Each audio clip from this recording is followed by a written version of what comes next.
what did David do wrong that ultimately led to the death of Uzzah? This is the question we seek to answer today as we continue our verse-by-verse study of the book of 1 Chronicles on Walking Through the Bible. The glory of his cross. Today we're going to be discussing 1 Chronicles chapter 13, verses 1 to 14. But before we do that, let's read the passage. If you have a Bible with you, turn to 1 Chronicles chapter 13, verse 1. But if you don't have a Bible, don't worry. Just follow along with us on the screen. The version that we'll be reading from is the New King James Version.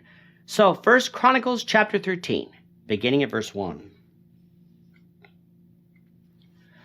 Then David consulted with the captains of thousands and hundreds and with every leader. And David said to all the assembly of Israel, "If it seems good to you, and if it is of the Lord our God, let us send out to our brethren everywhere who are left in all the land of Israel, and with them to the priests and Levites who are in their cities and their common lands, that they may gather together to us. And let us bring the ark of our God back to us, for we have not inquired at it since the days of Saul." Then all the assembly said that they would do so, for the thing was right in the eyes of all the people. So David gathered all Israel together, from Sihor in Egypt to as far as the entrance of Hamath, to bring the ark of God from Kirjath-jearim. And David and all Israel went up to Baalah, to Kirjath-jearim, which belonged to Judah, to bring up from there the ark of God, the Lord, who dwells between the cherubim, where his name is proclaimed. So they carried the ark of God in a new cart from the house of Abinadab, and Uzzah and Ahio drove the cart.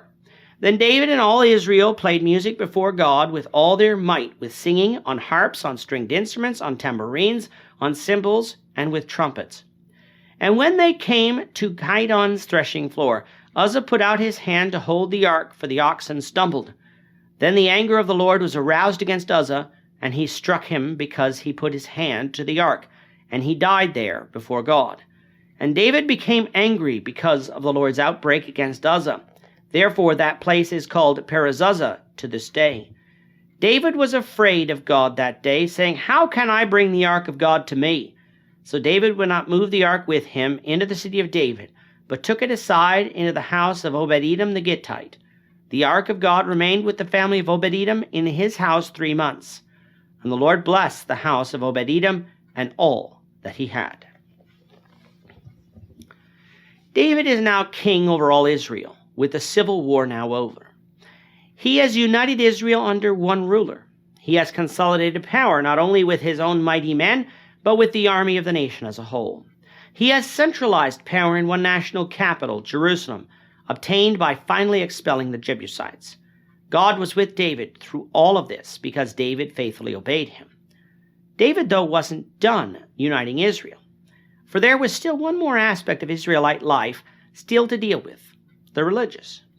Up until the days of Eli, the tabernacle had been in Shiloh, along with the Ark of the Covenant. However, when Shiloh was burned by the Philistines, the Ark of the Covenant was taken captive for a short time until it was returned to Israel. And for almost 100 years, it remained in the house of Abinadab in Kirjath-jearim, the family which was chosen to safeguard it. The tabernacle wasn't there, though, as it seemed to move around from place to place, and had been at Nob just outside of Jerusalem during the latter part of the reign of Saul. Reuniting the Ark of the Covenant, that which symbolized the presence of God, with the tabernacle, the house of God, was thus an important thing that David wanted to accomplish. And so David went about doing so. David consulted with the captains of thousands and of hundreds, as well as the leaders of Israel, to see if this was a good idea in their eyes. And if it was a good idea in God's eyes, then David said that's what they would do. I'd like us to focus for a second on that last statement. For when we discussed this event back in 2 Samuel 6, we noted that David didn't consult with God. And I still believe that on the whole this was true, and chapter 15 would seem to confirm this.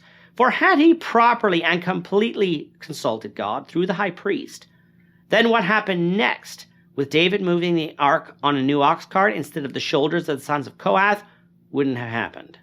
David's heart was in the right place, for he said that he hadn't consulted, that Israel hadn't consulted the ark since the days of Saul, which may go back even as far as Samuel, which is something that truly should not have been, for the ark played a central role in the Day of Atonement. So David was certain that God would be pleased with his intentions. However, a good heart and good intentions alone are no substitute for faithful obedience as well.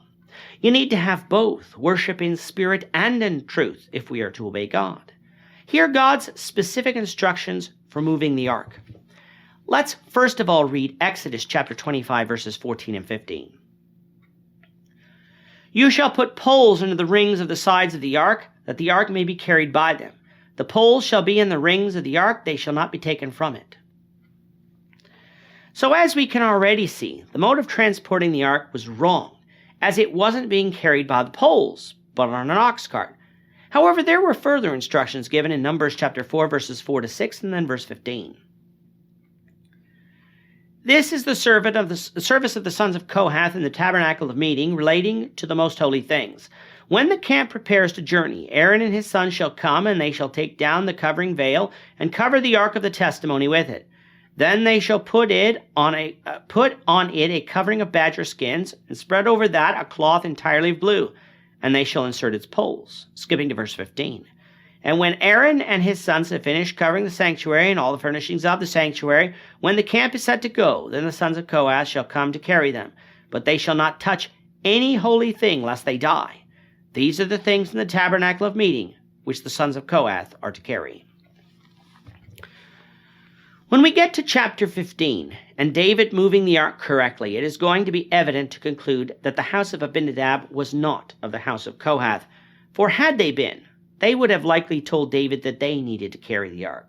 But no, the ark was placed on a new ox cart, and along with music and excitement, the ark began its journey towards Jerusalem. We're not entirely sure of the exact route, but two possibilities exist.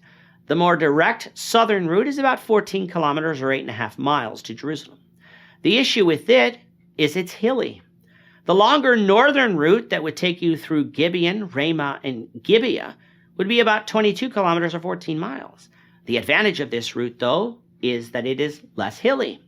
Again, which route they took is uncertain. However, based on what happened, a higher likelihood is that they took the more southern direct route, which contained more peaks and valleys. At first, nothing bad happened. God didn't smite anyone dead for not carrying the ark on the shoulders of the Kohathites.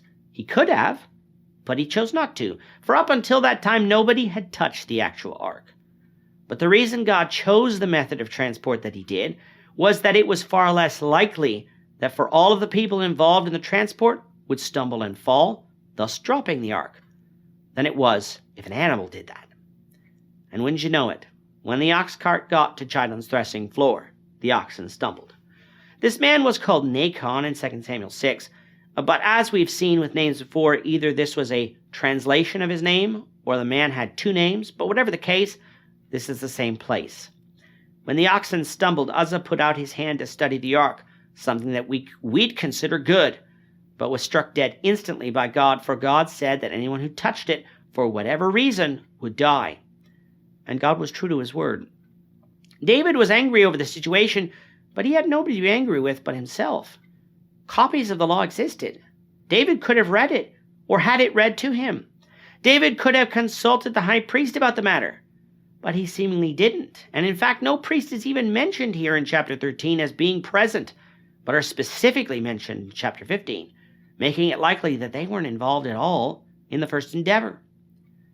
What this shows us is that with God, a sincere heart or good intentions alone won't make us right before God. A faith that works the works of God, in other words, a faith that obeys what God says, is a faith that God will accept. David's actions here is what put Uzzah in the position to have to study the ark and pay for it with his life.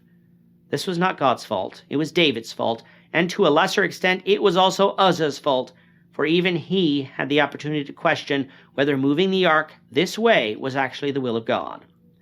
Instead of going to Jerusalem, the ark was placed in the house of Obed-Edom, a Gittite, until David could get over his anger and fear and figure out what to do.